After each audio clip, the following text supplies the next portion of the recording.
สวัสดีครับพี่น้องชาวเกษตรกรมื้อนี้สิพามาปลูกหมาหมุยอินเดียเด้อครับแต่ก่อนสิปลูกเราต้องเตรียมเฮ็ดหาญไว้ให้หมาหมุยอินเดียตอนมันเกิดก่อนครับเพราะว่ามันเป็นไม้เลื่อยนะครับไม้เลื่อยนี่ต้องเฮ็ดให้มันมีหม้องเลื่อยขึ้นนะครับเราก็ต้องเฮ็ดหาญไว้ครับตัวนี้ก็หาเศษไม้แถวสวนนี่แหละครับเอามาเฮ็ดหาญมันครับเฮ็ดหลักเฮ็ดเสาไว้จัก3เสานะครับนี่ 3 เสาเป็นเป็นสามเหลี่ยมลักษณะแบบนี้แหละครับจากนั้นก็หาไม้ขึ้นมาพาดไว้ให้มันเป็นห่านนะครับ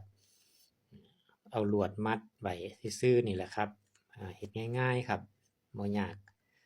ให้มันเป็นเสร็จแล้วก็มาขุดหลุมครับขุดหลุมใบถ้าปลูกใส่ปุ๋ยหมักอันนี้เป็นต้นมะหมุยอินเดียที่เพาะไว้นะครับมันเกิดเดี่ยมาแล้วเป็นต้นมาแกะถุงดำออกจากนั้นก็เอามาปลูกในหลุมที่เฮาขุดไว้นะครับเอาปุ๋ยหมักที่เฮาเตรียมไว้เอามาใส่หลุมให้มันเต็มนะครับใส่ปุ๋ยหมักเรียบร้อยเสร็จแล้วก็มากลหลุมครับหลุมต่อไปเนี่ยเฮาสิใส่เม็ดปลูกนะครับ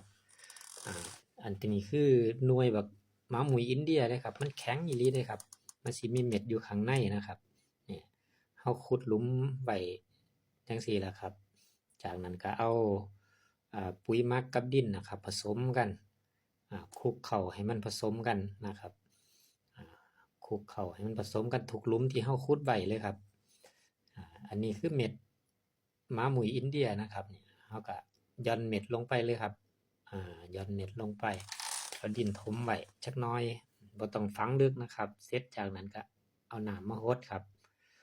รดทิ่มไว้ทุกหลุมเลยครับรดให้มันเปียกชื้นเลยครับทีนี้ก็รอชมผลงานต่อไปครับว่าสิเป็นจั่งใดฝากติดตามด้วยครับเดี๋ยวสิอัปเดตให้เบิ่งขอบคุณหลายๆครับ